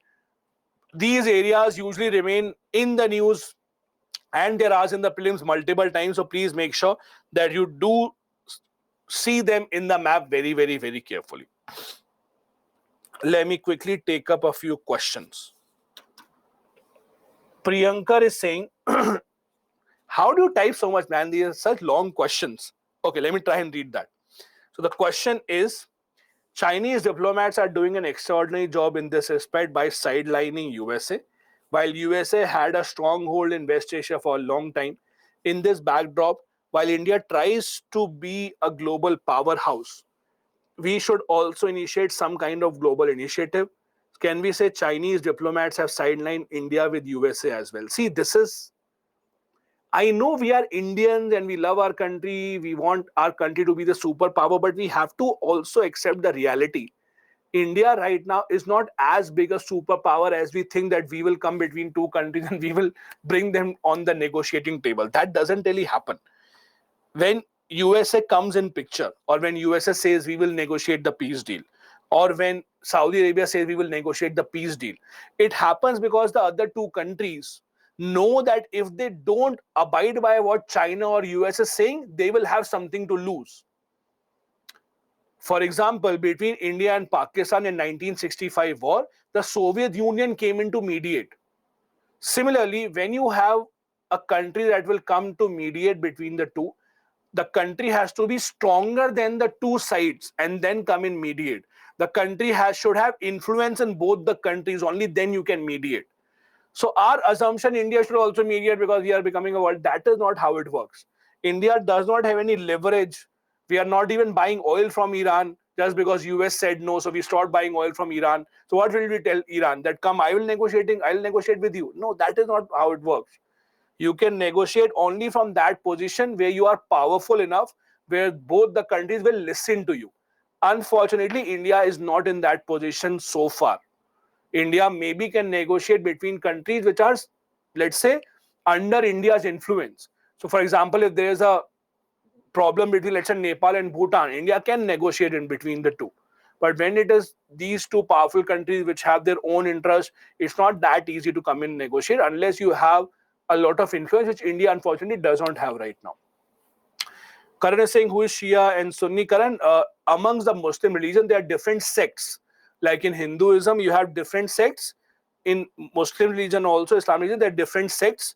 The two main sects are Shia and Sunni. There are other sects as well, but Shia and Sunni are the two main sects. Then I have a question from Nipun. How are Saudis and Iran relations with Pakistan? How does it impact India? So Saudi relations with Pakistan are very good. Saudi has always been one of the largest supporters of Pakistan.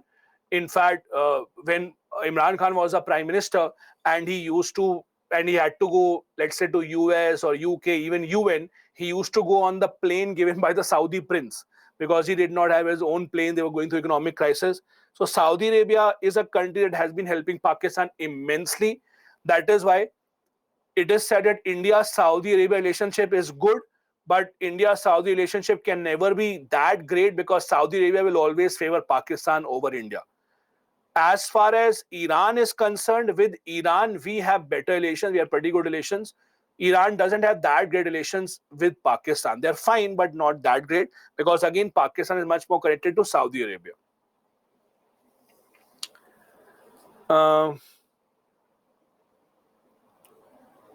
Then I have a question. US might not require Middle East for oil, but don't they need them for petrodollar agreement? Gokul, petrodollar agreement has already been breached. Now Saudi Arabia basically takes payments in other currencies as well, including the Chinese yuan. So they have already breached that agreement. So it's not that. Okay, perfect. Let's go ahead then. The last two articles that we have here for you are one each from the latest edition of the Yojana and the Kurukshetra magazine. Now, as you know, Yojana and Kurukshetra magazine, both of them are extremely important for the preparation point of view, especially for the mains examination. The name itself will tell you, Yojana means it talks about government schemes. So different government schemes are usually explained in a lot of detail. Kurukshetra basically is a magazine that focuses on rural India. So Government of India's rural initiatives, those are usually covered in the Kurukshetra magazine, while government schemes, etc. of importance are covered in the Yojana magazine. So the one important article that we'll be taking up is called Fit India Towards a Healthy Future.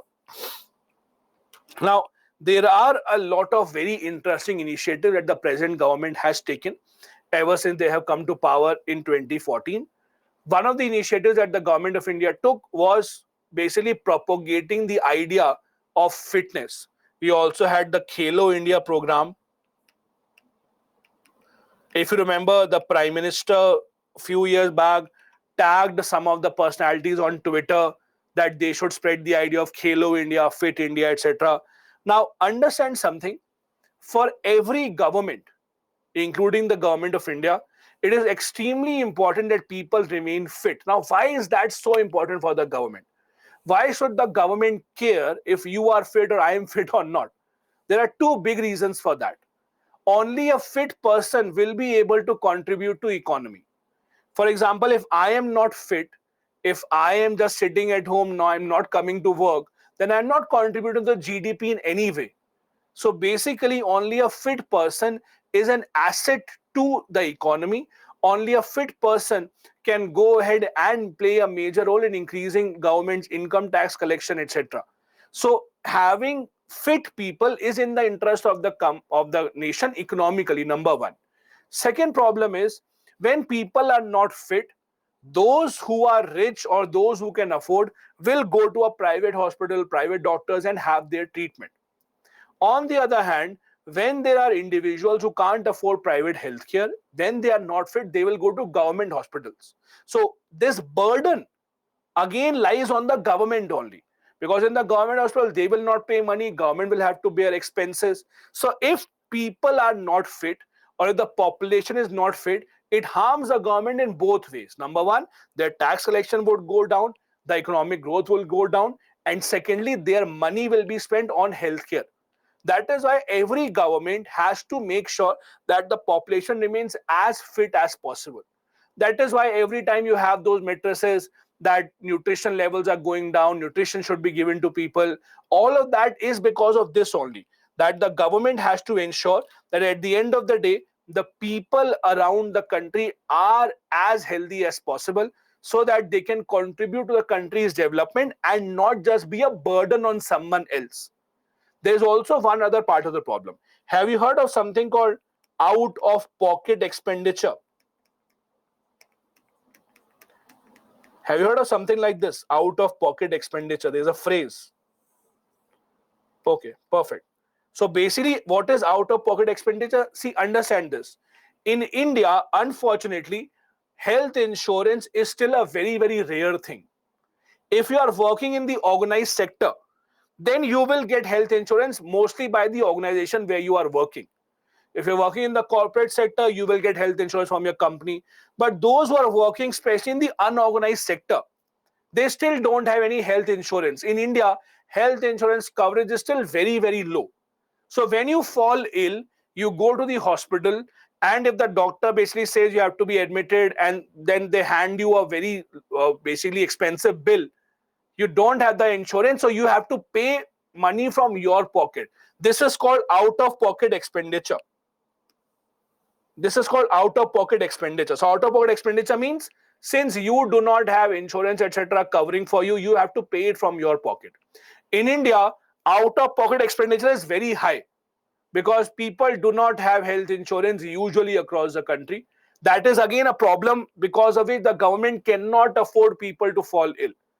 The more people that fall ill, the more they will go to hospitals, the more will be the government expenditure, etc. So government has to avoid that. That is why the Fit India program started in 2019 August. Because again, I don't have to tell you what are the benefits of being fit. All of you know what are the benefits of being fit. All of you know how it helps your physical life, how it helps your mental life as well. And that is what the government has been focusing. Government has been focusing on a lot of things, promoting fitness as something which is easy, fun. You all know Government of India has also made sure that the UN recognizes the World Yoga Day. World Yoga Day again is something that the Government of India started as an initiative in the UN, taking cue from that. Many schools, colleges, etc., they organize such kind of events under the Fit India program as well. Now, what are the different initiatives Government of India has taken? The Government of India has started certain initiatives under the Fit India campaign. They have something called Samagra Shiksha scheme. Under this scheme, every government school is given a specific budget for spending money for sports. For example, it is easy to say that people should play, but it also is expensive. You require certain equipment, you require certain field, etc. You require money to hire a coach if you really want to play professionally. Government schools don't have that much extra money. So under the Samagra Shiksha scheme, a sports grant is given to all the government schools annually. We also have the Fit India School movement, under which the schools are asked to organize at least 1 week of activity so that they can raise awareness of fitness among students, children, or among students, teachers, etc. This includes yoga, dance. The government of India also has something called the Fit India Quiz. This is something that you can be a part of. You can go to even MyGov app, where such kind of quizzes are very, very common. You can take part in those quizzes as well.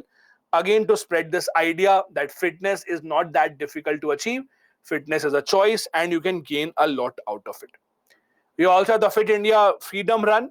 The government of India has organized this kind of a small marathon where you can take part to raise awareness.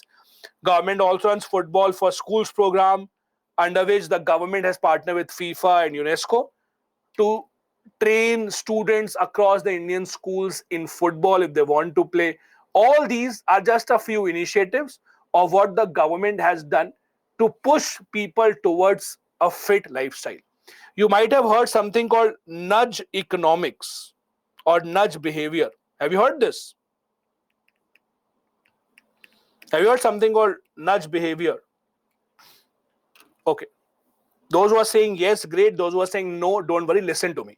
So basically, let's take an example. Let's say the government of India wants everyone to be fit. Okay. Now there are two options that the government has. One option is the government will make a law from tomorrow that anyone who does less than 10,000 steps in a day, you will be punished. The police will take you. The police will then make you run after their jeep. That is one way to do that. That the police will make a law that no, it is compulsory. Do 10,000 steps in a day, otherwise keep on running before you sleep. But the problem with these kind of laws is when you make something compulsory, it becomes a problem. You can't make something compulsory because when you make something compulsory, then you give a lot of power to the bureaucrats, to the executives to misuse the law. The other option is government should give a nudge to the people. Nudge means a slight push. Rather than making something compulsory, government should nudge people towards getting fit. How? By, let's say, promoting an activity or sharing an example, or let's say Prime Minister himself, let's say, releases a video playing a sport. So obviously that will nudge the people that I also want to do the same. Nudge behavior means when you don't force something on anyone, you create an example so that people themselves are pulled towards or pushed toward that kind of an activity. We did this with Swachh Bharat campaign also. With Swachh Bharat campaign, you saw the Prime Minister tagging many personalities, Prime Minister writing on Twitter, posting videos, etc., rather than making it compulsory for the people. So this is again something that we have with Fit India program as well. A very generic kind of a question can be asked from this part about the Fit India program. What are the objectives of the Fit India program? Identify some of the government's initiatives in this regard. We have already discussed a lot of them. Before we move on to the last one, let me quickly see a few questions. Mehak is saying, what will be the impact of this deal on India? Impact on India, the one impact that we know immediately is China's stature will increase further in our neighborhood. We can't talk about the other impact because the deal, all the points of the deal are still not out in the public. So there is no clarity right now exactly how will the deal work out. The only part everyone knows is, okay, they will not attack each other. That is the only thing that is in the public. So once all the other provisions of the deal come out in the open, then maybe we would be able to understand how this deal would have an impact on India. But the one immediate impact is that we are seeing China's stature rising even further in our neighborhood. That does not really augur well for India specifically. That is the only outcome for India as of now. Once the other details come in, maybe we'll be able to see what impact would it have on India in the long run. Perfect. Then another article from Kurukshetra magazine this time around. We will be discussing this article titled Powering Growth in Agriculture Sector. Now, as you all know, agriculture has always been a major part of India's economy. It gives employment to over 45% of India's workforce. Over 45% of India's workforce is involved in some kind of agricultural activity. Although the contribution in that sense is lesser, the contribution is only 15% of the GDP, but still it gives job to a lot of people. However, when we talk about agriculture, the one aspect that we don't realize is that agriculture also is a sector that consumes a lot of energy. We talk about agriculture giving jobs, agriculture has other impact, environmental impact, etc., etc. But one thing that we usually don't talk about is the energy consumption that agriculture has. How? For example, those who are undertaking farming, they use all these generators, etc., to extract water from underground. So all those pumps that we have that are used to extract water from underground, they are running on electricity. That is big power consumption. The big tractors, etc., that big farmers have on their major lands with which they plow their land, that also has power consumption. So agriculture still has a lot of power consumption, mainly in irrigation facilities. So much so that 20% of electricity consumed in India is just done by agriculture. So agriculture consumes huge amount of electricity in the entire country. That is why the government of India is trying to see how can we ensure that this electricity actually becomes cleaner, or renewable sources are used in electricity that is required for agriculture, so that we can reduce this consumption. For that, the focus is mainly on two. Number one, biogas, and second focus is on solar. For biogas, as we have read in the budget speech also, the government of India expanded the Gobardhan scheme, under which the government of India is planning to create clean power from organic waste. Not just this, biogas plants can also act as an alternate source of income for the farmers. Under this scheme, the government of India is trying to ensure that compressed biogas becomes a major driver of energy in agriculture. Recently, Asia's largest CBG, means compressed biogas.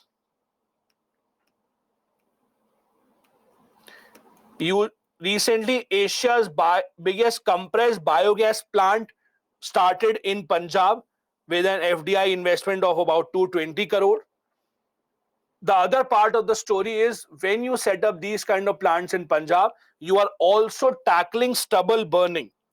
As you know, one of the big reasons for Delhi pollution nearby that Diwali period, October, November, December, is the stubble burning problem in Punjab and Haryana, because the farmers have no other option to get rid of that stubble.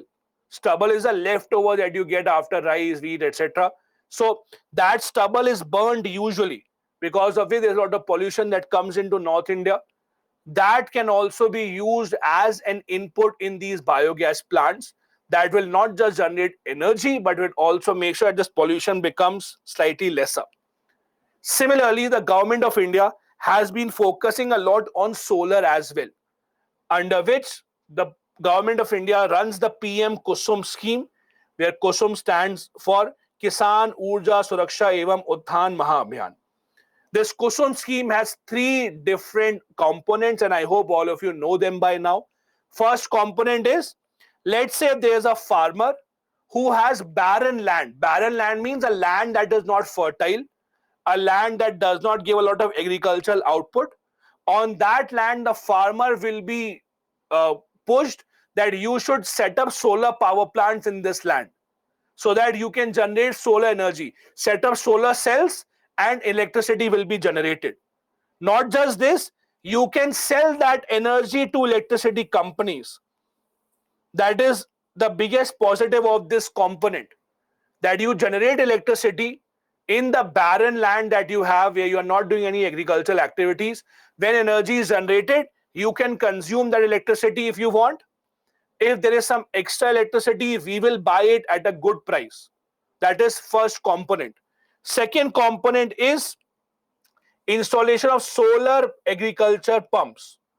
Now, as I told you, the farmers use a lot of pumps for irrigation facilities so that they can extract water from underground and then they can use that water. These electric pumps use a lot of electricity. So second component is replace those pumps with solar powered pumps so that they run on solar power rather than running on diesel, etc. For this, the government will give them some support. For example, state government will give them subsidy of 30%. Then apart from that, 30% will be reduced from the benchmark price. Only 40% cost will be given by the farmer. Out of that also, they can take a bank loan as well. So the second part is that in your electricity pumps that you have, replace them with solar pumps. And there's a third component as well. Third component is the existing solar pumps that you have, don't change those solar pumps, but the electricity that they require, run them on solar energy electricity. Don't change the pump. Use the same pump, connect the wire just like you connect the wire to a normal pump. Earlier, the wire was giving you electricity from some other source. Now the wire should give you electricity from solar power. These are the three components. Let me repeat once again. First component, in your barren empty land, set up solar cells, generate electricity. Government discom mean distribution companies, they will buy electricity from them. Second, the agriculture pumps that you have, replace them with solar pumps so that they can run on solar. Third, don't replace your pumps, use the pumps, but run them by electricity that is generated from solar power. These are the three components. For all of this, the government will help them with financing. There will be subsidies given by center and the state governments, and there will be loan facilities as well. So the farmers would not have to bear a lot of cost. The PM Kusum scheme is one of the biggest schemes of the government to give a push towards solar energy. So make sure you do read about the PM Kusum Yojana. You do understand all the three components of the PM Kusum Yojana, because this is extremely important. This is a kind of question that you can expect from this part. The next revolution in India's agriculture sector would come through renewable energy only, critically analyze. Again, try and write answer to this question as well. And this finally brings us to the end of today's webinar. I hope that all of you were able to gather a lot of new information.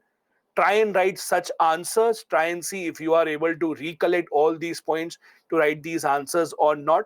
These webinars are mainly taken from the mains point of view, although there is some factual information in between here which can be asked in prelims as well. As I told you, with PM Kusum Yojana, remember all the three components of the scheme, they can be asked in the prelims. With respect to West Asia, Saudi Arabia, Iran, try and look at the map very carefully. Try and see which country shares a border with which country. That is also extremely important. So all these kind of small details about the prelims examinations are also important. Don't miss out on these. But all the topics that we discuss mainly are from the mains point of view as only. Perfect. Thank you so much for joining in. We will see you next Tuesday with the next webinar, 8:30 p.m. Don't forget to join us. I hope your preparation is going fine. Do keep on giving as many tests as possible. Make sure you utilize the test series entirely till the last test so that your preparation is right on track. Have a good day ahead. Bye-bye. Jai Hind.